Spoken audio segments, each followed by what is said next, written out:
નમસ્કાર ગુજરાત. આજના મુખ્ય સમાચારની અંદર ચૂંટણી પહેલા મોદીજી અને રાહુલજીની મોટી જાહેરાત. ખેડૂતોને દેવું માફ, 1 લાખ રૂપિયા સીધા ખાતામાં. પીએમ મોદી આવશે ગુજરાત પ્રવાસે. ભાજપના રૂપાલાને મોટો ઝટકો.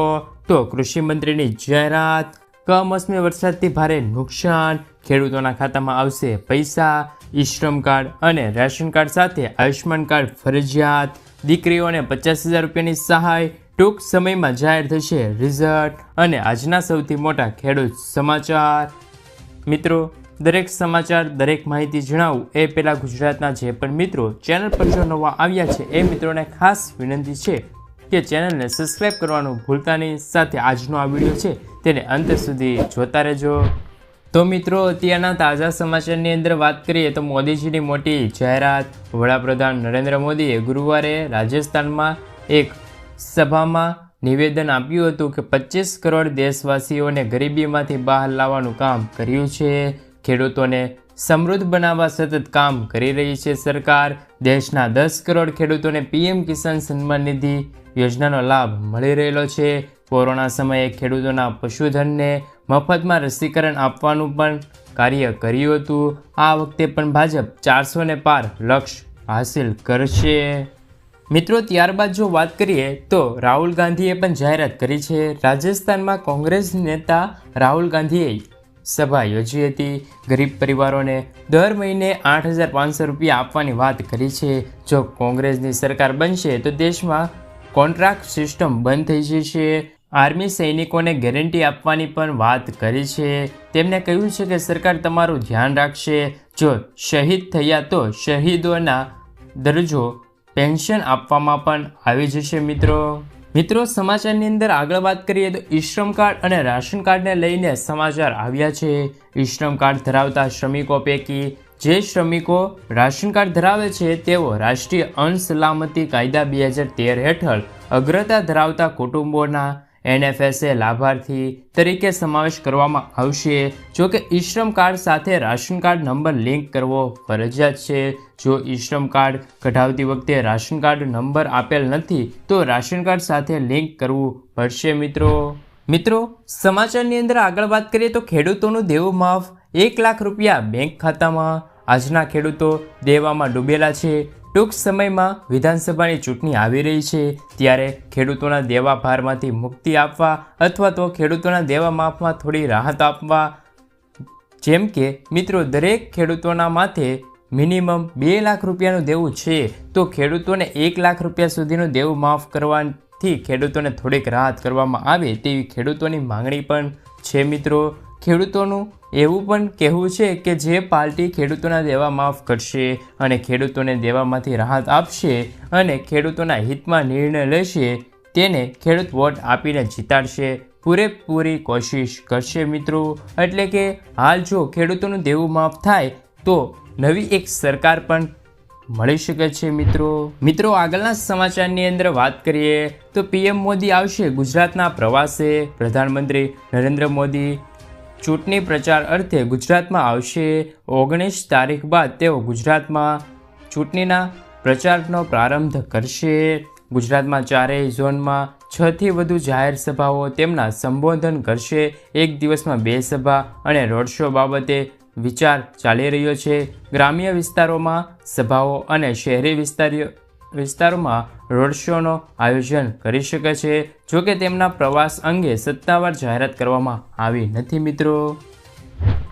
મિત્રો, આગળના સમાચારની અંદર વાત કરીએ તો કમોસમી વરસાદથી ભારે નુકસાન.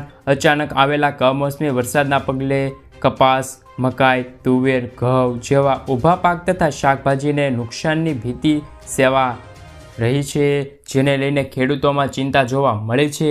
તેમ છોટા ઉદેપુરમાં પણ વીજળીના કડાકા સાથે વરસાદના ઝાપટા પડ્યા છે, જેમના કારણે લોકોની મુશ્કેલીઓ વધી છે. ત્યારે ખેડૂતો માટે રડવાનો વારો આવ્યો છે. કમોસમી વરસાદથી મકાઈ, તુવેરના ઊભા પાકને નુકસાન થયા છે તેમજ APMCમાં તૈયાર પાકને નુકસાન થયું છે.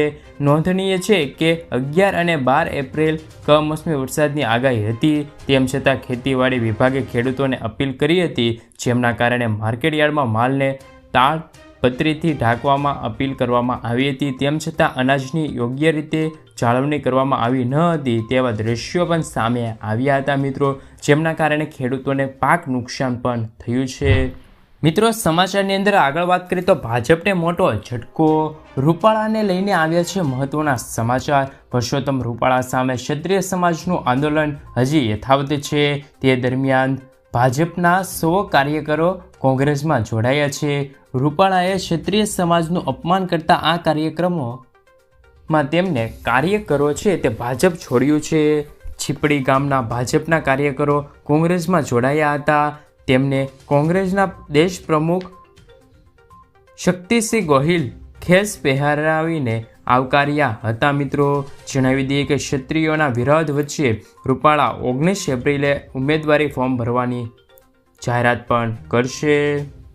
મિત્રો ત્યારબાદના સમાચારની અંદર વાત કરીએ તો આયુષ્યમાન કાર્ડ ફરજિયાત. આયુષ્યમાન ભારત યોજના લાભાર્થીઓ માટે મોટા સમાચાર છે. કેન્દ્ર સરકાર છે તે સરકારની આરોગ્ય યોજના હેઠળ CGSH લાભાર્થી આઈડીને આયુષ્યમાન ભારત સ્વાસ્થ્ય ખાતા સાથે લિંક કરવાનું ફરજિયાત બનાવ્યું છે. આરોગ્ય અને પરિવાર કલ્યાણ મંત્રાલયે જણાવ્યું હતું કે લાભાર્થીઓને 30 દિવસની અંદર તેમના CGSH લાભાર્થી આઈડીને આયુષ્યમાન ભારત સ્વાસ્થ્ય ખાતા સાથે લિંક કરવું ફરજિયાત રહેશે. મિત્રો આગળના સૌથી મોટા સમાચારની અંદર વાત કરીએ તો દીકરીઓને મળશે 50,000 રૂપિયા સુધીની સહાય. જો તમારા ઘરમાં પણ કોઈ બેન દીકરી ધોરણ 9 થી 12માં અભ્યાસ કરતી હોય તો તેમને સરકાર તરફથી મળશે 50,000 રૂપિયાની સહાય. નમો લક્ષ્મી સહાય યોજના અંતર્ગત ધોરણ 9માં 10,000 રૂપિયા, ધોરણ 10માં 10,000 રૂપિયા અને ધોરણ 11માં પણ 15,000 રૂપિયા સાથે ગુજરાત સરકાર નવી યોજના 2024માં જે દીકરીઓને છે તે ધોરણ 12માં અભ્યાસ કરવા માટે 15,000 રૂપિયા એમ કુલ મળીને ટોટલ 50,000 રૂપિયાની સહાય આપવામાં આવે છે. જ્યારે આ યોજનાનો લાભ લેવા માટે તમારે ઘરની વાર્ષિક આવક છે તે 6 લાખ રૂપિયાથી પણ ઓછી હોવી ફરજિયાત છે.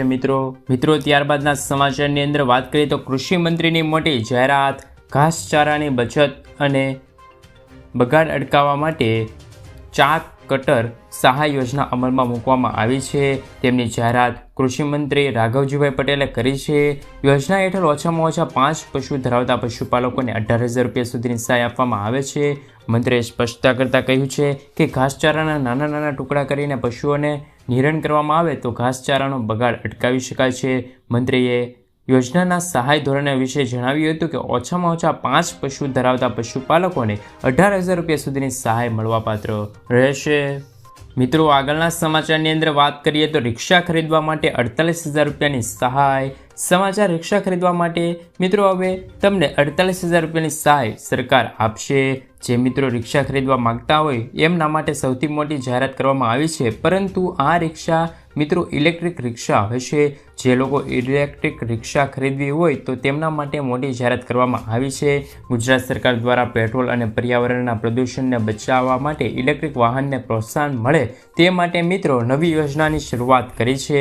જેમની અંદર જે મિત્રો ઇલેક્ટ્રિક રિક્ષા ખરીદવા માગે છે તેમને 48,000 રૂપિયા સુધીની સહાય આપવામાં આવે છે. આ યોજનાની અંદર કોને લાભ મળશે અને તેમની વિશે વાત કરીએ તો રિક્ષા ચાલક મહિલા આજે સાહસિક વર્ગોમાં મહિલાઓને યુવા વર્ગ સ્ટાર્ટઅપ કરવા માગતા હોય તેવા યુવા વર્ગને અને અનુસૂચિત જાતિ અને અનુસૂચિત જનજાતિના લોકો માટે આર્થિક રીતે પછાત છે એવા લોકોને આ યોજના લાભ મળશે અને રિક્ષા ખરીદવા માટે 48,000 રૂપિયાની સહાય પણ ગુજરાત સરકાર આપવા જઈ રહી છે. મિત્રો આગળના સમાચારની અંદર વાત કરી લઈએ તો ટૂંક સમયમાં જાહેર થશે ધોરણ 10 અને 12માનું રિઝલ્ટ. લોકસભાની ચૂંટણીના કારણે ધોરણ 10 અને 12 બોર્ડની પરિણામ છે તે એપ્રિલના અંતિમ સપ્તાહની અંદર જાહેરાત થઈ શકે છે. મળતી માહિતી મુજબ હાલ ધોરણ 10 અને 12ની બોર્ડની પરીક્ષાના પેપરની ચકાસણી કામ પૂર્ણ થઈ ગયું છે. પેપર ચકાસણીનું કામ પૂર્ણ થતાં જ પરિણામ જાહેર થાય તેવી પણ વાતચીત થઈ રહી છે. તબક્કાવાર ધોરણ 10 અને 12નું પરિણામ જાહેર કરવામાં આવશે. પરિણામ બાદ શિક્ષકોને લાગશે ચૂંટણીના કામને લાગશે. મિત્રો આગળના સમાચારની અંદર વાત કરીએ તો લઘુત્તમ ટેકાના ભાવે ખરીદી શરૂ. કેન્દ્રએ મંગળવારે કહ્યું હતું કે તેમના ખેડૂતો પાસેથી લઘુત્તમ ટેકાના ભાવે ચણાની ખરીદી કરી હતી જેમના બફર સ્ટોક થશે. ભાવ વધશે ત્યારે આ બફર સ્ટોક માર્કેટમાં મૂકીને ભાવ અંકુશ રાખવામાં આવશે. તે મુખ્ય હેતુ છે જે રાજ્યોમાં તેમની કલ્યાણકારી યોજના અંતર્ગત ચણાનું વિતરણ કરવામાં આવે છે તેઓને બફર સ્ટોક ઉપયોગી થાય છે. 2024 અને 25ની રવિ માર્કેટિંગ સિઝન માટે ચણાની લઘુત્તમ ટેકાના ભાવ ક્વિન્ટલ દીઠ ₹5,440 નક્કી થયા છે. મિત્રો આગળના સમાચારની અંદર વાત કરીએ તો ખેડૂતોના ખાતામાં આવશે પૈસા. 60 વર્ષથી વધુ વયના તમામ પરિણીત પરિવાર છે તેમના માટે એક મહત્વની યોજના જે 60 વર્ષથી વધુ પતિ પત્ની તમામ પુરાવા ઓનલાઈન અપલોડ કરીને છે તે યોજનાનો લાભ મેળવી શકે છે. જ્યારે પતિ અને પત્નીના ભરેલા પ્રીમિયમની પૂરેપૂરી રકમ સાથોસાથ ₹18,300 વયના પરિણીત ખેડૂત પરિવારોને દર મહિને ₹18,300ની આર્થિક સહાય આપવા કેન્દ્ર સરકાર પ્રધાનમંત્રી વય વંદના યોજના શરૂ કરી છે. આ યોજનામાં જોડાવા માટે બેંક ખાતામાં જવાની જરૂર પડશે. મિત્રો ત્યારબાદના અને આજના અંતિમ સમાચારની અંદર વાત કરીએ તો આજના સૌથી મોટા ખેડૂત સમાચાર. રાજ્યમાં આજથી કેટલાક વિસ્તારોમાં માવઠાની આગાહી હતી જેમાં વાદળછાયું વાતાવરણ પણ જોવા મળ્યું હતું. જીરાની બજારમાં મંદીનો માહોલ. એવરેજ ભાવો ઘટ્યા છે. હાલમાં 4400ની સપાટીએ ભાવ પહોંચ્યા છે. જ્યારે હાલ કપાસની ભાવની સ્થિતિ પણ છે 1500ની સપાટીએ એવરેજ ભાવ છે. એરંડાની આવકમાં વચ્ચે ભાવ સ્ટેબલ છે એટલે કે તે સ્થિરતા છે. ₹1120ની સપાટી એવરેજ ભાવ છે. ઘઉંના સારી ક્વોલિટીમાં ઘઉં ₹805 સુધી એવરેજ ભાવ બોલાયા છે જ્યારે ₹550 સપાટીએ ભાવ બોલ્યા છે. લાલ ડુંગળીની ઘટતી બજાર. મિત્રો ત્યારબાદના સમાચારની અંદર વાત કરીએ તો જનધન ખાતામાં આવશે પૈસા. કેન્દ્ર સરકાર દેશવાસીઓને આર્થિક રીતે સશક્ત બનાવવા માટે અનેક યોજનાઓ ચલાવી રહી છે. મોદી સરકાર વર્ષ 2014માં પ્રધાનમંત્રી જનધન યોજના શરૂ કરી હતી. આ યોજના દેશવાસીઓને બેન્કિંગ સિસ્ટમ સાથે જોડવાના ઉદ્દેશ સાથે તેમજ સસ્તી નાણાકીય સેવાઓનો લાભ આપવા ઉદ્દેશથી શરૂ કરવામાં આવી હતી. જનધન યોજના હેઠળ ઝીરો બેલેન્સ એકાઉન્ટ ખોલવામાં આવ્યું હતું. પ્રધાનમંત્રી જનધન યોજનાનો સૌથી વિશેષ સુવિધા તો એ જ હતી કે તમારા ખાતામાં ₹1 પણ ન હોય તો પણ તમને બેંક ખાતું ખોલવામાં આવતું હતું. મિત્રો ત્યારબાદના સમાચારની અંદર વાત કરીએ તો 31 તારીખ પહેલાં કરી લેજો આ 6 કામો. મફત અપડેટ કરવાની છેલ્લી તારીખ જે 14 માર્ચ હતી તેને લંબાવીને 14 જૂન સુધી કરવામાં આવી છે. પેટીએમ બેંકની કેટલીક શરતો 15 માર્ચ સુધી હતી તે હવે ફરીથી તારીખ લંબાવવામાં આવી છે અને પૈસા ટ્રાન્સફર પણ કરી દેવામાં આવશે. ફાસ્ટેગ કેવાયસીની છેલ્લી તારીખ 31 માર્ચ છે. એસબીઆઈની વિશેષ એફડી સ્કીમ 31 માર્ચના રોજ સમાપ્ત થશે. એસબીઆઈ હોમ લોન રેટ 31મી માર્ચ સુધી 65 થી 75 બેઝિસ પોઈન્ટનું ડિસ્કાઉન્ટ મળશે. આઈડીબીઆઈ બેંકની વિશેષ એફડી સ્કીમ 31મી માર્ચના રોજ સમાપ્ત થશે. ટેક્સ મુક્તિ રોકાણની અંતિમ તારીખ પણ 31 માર્ચ રહેશે. મિત્રો ત્યારબાદના અને આજના અંતિમ સમાચારની અંદર વાત કરીએ તો આજના સૌથી મોટા ખેડૂત સમાચાર. આજે રાજકોટ માર્કેટિંગ યાર્ડમાં ઘઉં અને પીળા ચણા બાદ હવે સફેદ ચણાની આવક નોંધાઈ છે. વહેલી સવારથી ખેડૂતો પોતાના પાકને લઈને રાજકોટ માર્કેટિંગ યાર્ડમાં પહોંચી ગયા હતા. સૌથી વધુ આવક સફેદ ચણાની થઈ હતી. સફેદ ચણાની સાથે સાથે કપાસ, ધાણા અને જીરાની સહિત પાકોની પણ આવક નોંધાઈ હતી. જ્યારે રાજકોટ માર્કેટિંગ યાર્ડમાં રેકોર્ડ બ્રેક સફેદ ચણાની આવક નોંધાઈ હતી. યાર્ડમાં સફેદ ચણાની 8,000 ક્વિન્ટલ આવક નોંધાઈ હતી જેમના એક મણના ભાવ ખેડૂતોને 1500 થી ₹2270 સુધી મળ્યા હતા.